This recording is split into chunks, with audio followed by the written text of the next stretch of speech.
अस्सलामुअलैकुम, welcome back to Bilkis Zubair kitchen. आप लोगों का बहुत बहुत वेलकम है बिल्किस ज़ुबैर किचन में। आज मैं आप लोगों को सिखाने वाली हूँ खुशबूदार मसाले की रेसिपी। ये मसाला ट्राई करें और अपने मसाले को बनाएं बहुत ही जायकेदार। चलिए स्टार्ट करते हैं। इन मसाले को बनाने के लिए हमें जिन इंग्रेडिएंट की ज़रूरत है, ओनली 4 इंग्रेडिएंट्स की आपको नीड होगी। मैंने यहाँ पर लिया है 3 टीस्पून साबित ज़ीरा, साफ़ कर लें आप इसे। 3 जायफल लिए हैं मैंने, ये मार्केट से बआसानी मिल जाते हैं। और 4 टुकड़े मैंने जवेत्री के लिए हैं, इसे हम जवेत्री कहते हैं। आपने 4 अदद ले लेना है ये, और 10 से 12 अदद आप ले लें छोटी इलायची। बहुत ही ज़बरदस्त ये खुशबू मसाला रेडी होने वाला है, आप इसको ज़रूर ट्राई कीजिए।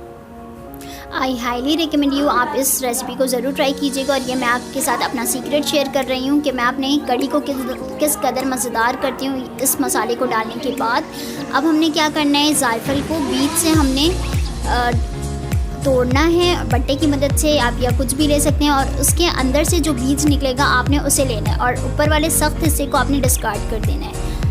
आपने इस तरह से तोड़ा और अंदर से जो निकलेगा आपने उसी का यूजेज करना है। बाकी जो ऊपर से हार्डर स्किन जो इसकी है उसे आपने डिस्कार्ड कर देना है। ये बिल्कुल रेडी है। अब आप देख सकते हैं। अब हम चलते हैं अपने पैन या फ्राई पैन की तरफ। आपने घर का तवा ले लेना है या फ्राई पैन ले लें, और मीडियम फ्लेम पे आप फ्राई पैन को रख दें। विदाउट ऑयल आपने इसे थोड़े देर के लिए रोस्ट करना है।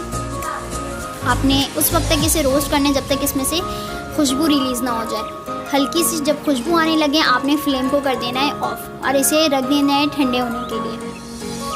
आपने हल्का सा ऐसे इस तरह से रोस्ट करना है और स्पून की मदद से इसे चलाते रहना है।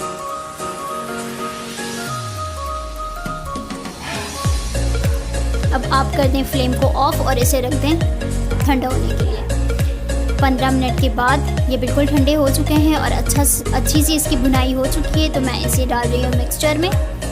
आप चॉपर ले लें या मिक्सचर ले लें, मैं अपने घर का ले रही हूँ मिक्सचर, और उसे मैंने इस तरह से कर लिया है बिल्कुल पाउडर की शक्ल में। आपने इसे पीसना है, इसमें मोटा मोटा सा नहीं रहना चाहिए, आपने बिल्कुल पाउडर की शक्ल में इसे पीसना है।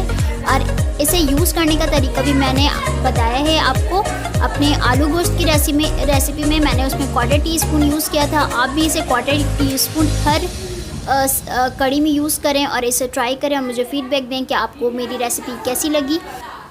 Do like and subscribe my channel. मेरे फेसबुक पेज सवेरा ज़ुबैर किचन को जाके फॉलो करें। अल्लाह हाफ़िज़।